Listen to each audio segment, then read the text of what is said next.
এখন মশলাটা আমার হয়ে আসছে প্রায়, আর একটু ভাজা ভাজা হলে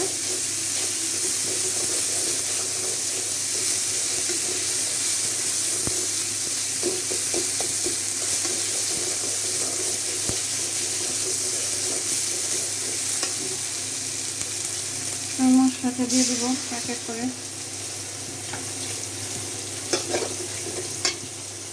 এখন রসুন দিয়ে দিচ্ছি, এখন হলুদ দিব। এই যে এই পরিমাণে হলুদ দিচ্ছি, 4 চামচের আধা চামচ হবে, কারণ সিমে বেশি হলুদ মশলা টানবে না।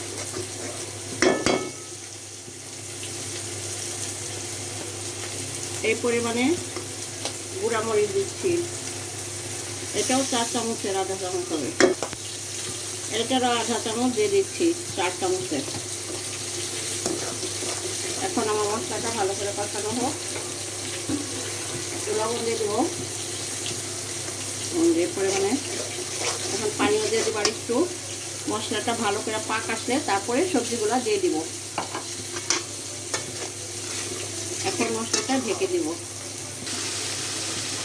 আমার মশলাটা ভালো করে কষানো হয়ে গেছে, দেখেন মশলার উপরে তেলটা উঠে গেছে একদম। এখন সবজিগুলো দিয়ে দিচ্ছি।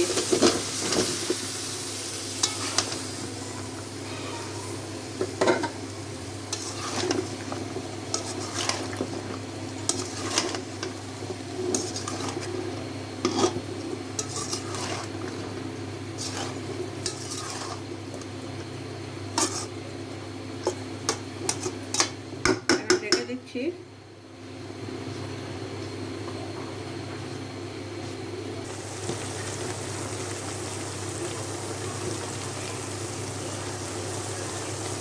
এখন আমার সবজিটা কষানো হয়ে গেছে, এই দেখেন আমার সবজিটাই হয়ে গেছে কষানো শেষ। এখন ঝোল দিয়ে দিব।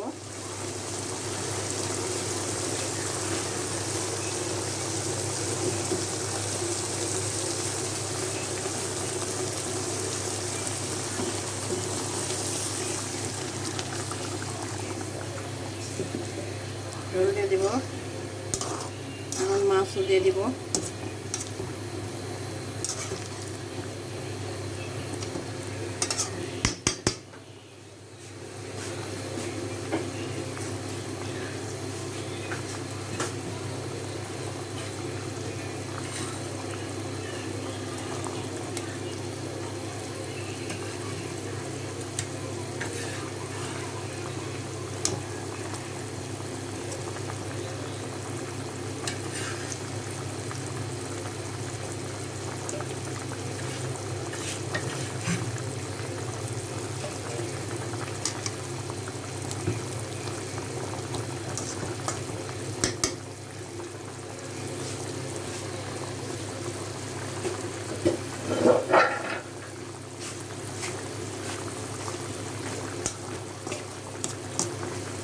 এখন টমেটো দিয়ে দেব।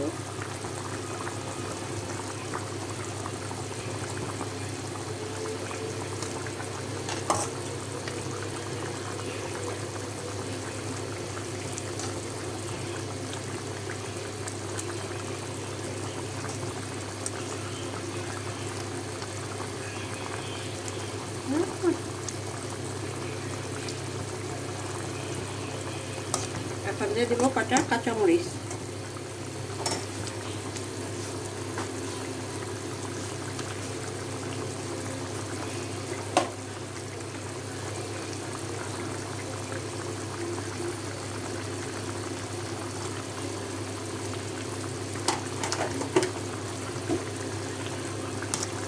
এখন একটু ঢেকে দিব, আবার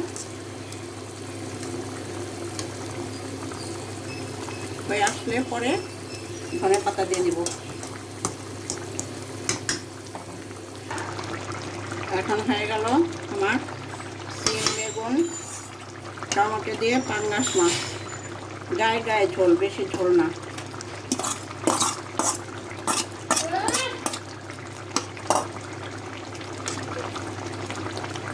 দেখেন কি সুন্দর হয়ে গেল আমার তরকারিটা, একদম পারফেক্ট।